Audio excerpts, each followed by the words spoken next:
we are all set except for auto guiding. So PhD2, tools, auto select star, check your signal noise ratio 15. We are good to go.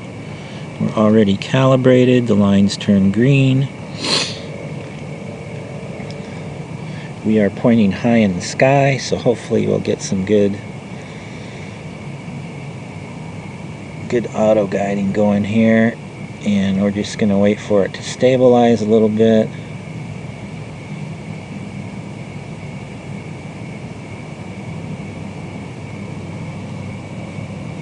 Yeah, we're nice and high in the sky, so I'm going to go ahead and turn this down to where I normally have these graphs for my other rig.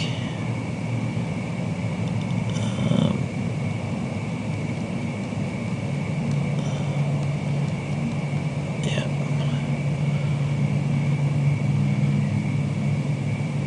Okay, so we're guiding here in under an arc second. Well, except for that one, but anyway. So that's pretty good. So, I'm going to call that good. Come back over here to Backyard EOS and start capturing photons. So there's our mirror lock, anti-vibration, and now we're exposing. So here's another thing you can do.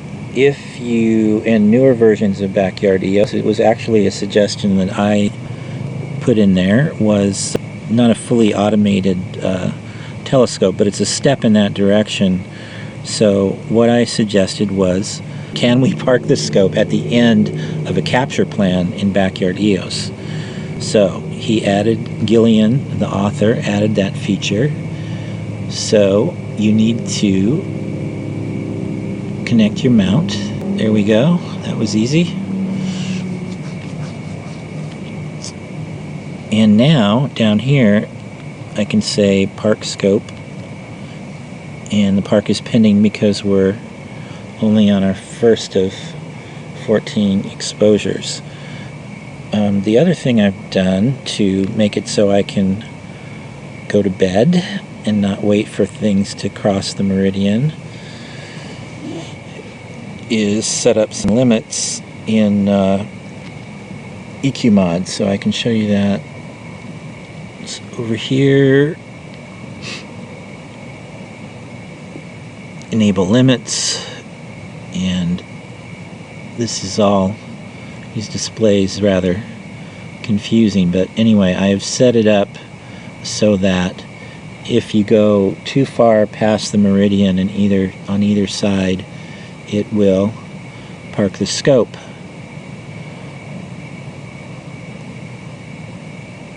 And then you just enable the limits with this check mark here. Let's see, while we're in here, you can see that we have 3 alignment points.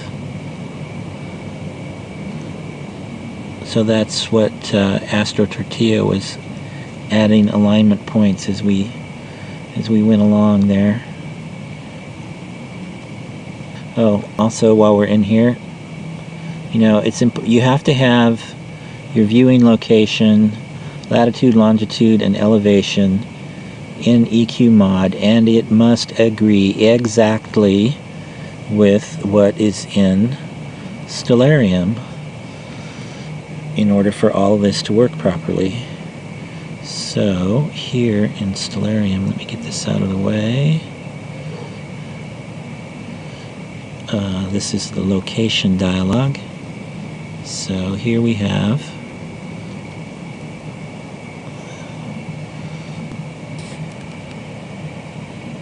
default location. I apparently bumped something there. Return to default location. Okay. Scotts Valley. 37 north, 37 degrees, 2 minutes, 11.77 seconds. 22 west degrees, 1 minute 55 seconds, 211 meters. Now watch of altitude. Watch, this will be different. 210. Anyway, they need to be the same. If you get to your observing site and you tell Stellarium to point somewhere and it points to the different part of the sky, it's because you forgot that step. You don't have the correct GPS settings. And that polar alignment app is a good place to get the GPS coordinates from your phone with the altitude and put them in your various astronomy pieces of software. It's nice because it lists it both in hours, minutes, seconds, and in decimal, because some types of software want it, the other way from however you have it. So that's handy. We're coming up on our 20 more seconds for our first sub-exposure. So here, this was our preview, and this is our first 8-minute sub, 320-second sub. Okay, so there you have it, your first sub-exposure. So what we're doing now is we're dithering, and I can't go in and show you those settings while we're in a capture plan, but you'll notice that the dither button here is selected, and there's a setting to make that always on when you start a capture plan, which I have made use of.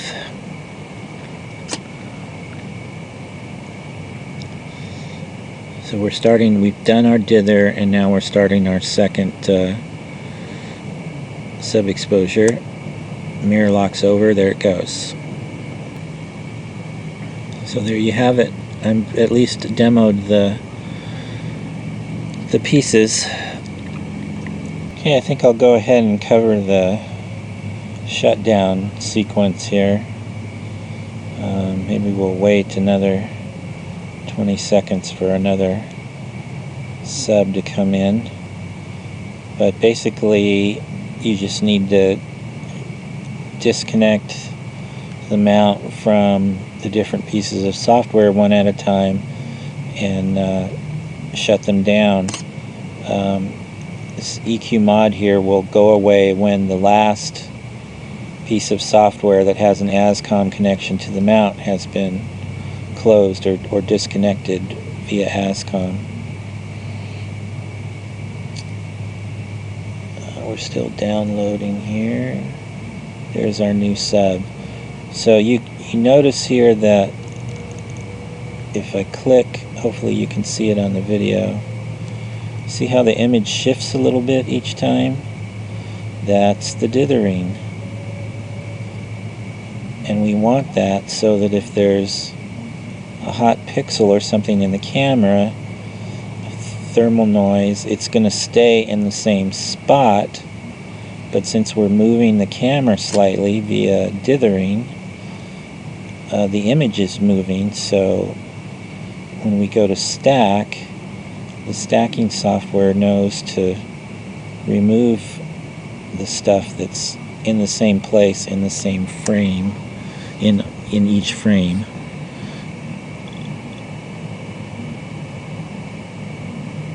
Alright, so I'm going to abort this, and it will, I think it will not park the mount.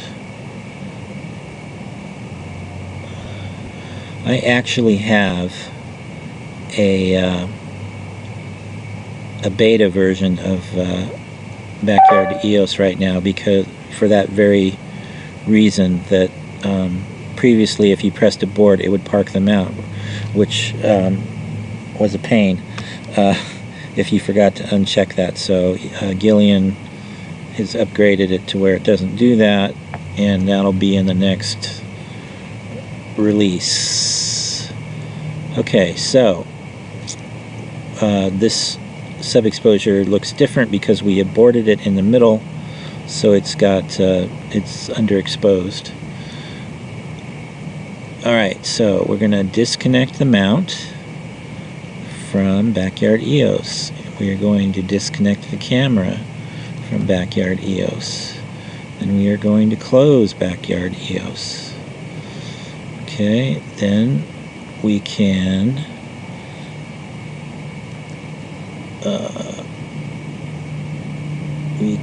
stop Astro Tortilla and close it, that which will disconnect the camera and the mount. What do we have left? We have Astro Tortilla and Stellarium scope. In Astro Tortilla, disconnect the mount. Close Astro Tortilla. Okay, after shutting down PhD2, Backyard EOS, and Astro Tortilla, we've basically just got the planetarium program. And so what we want to do is park the scope. So you just press parking.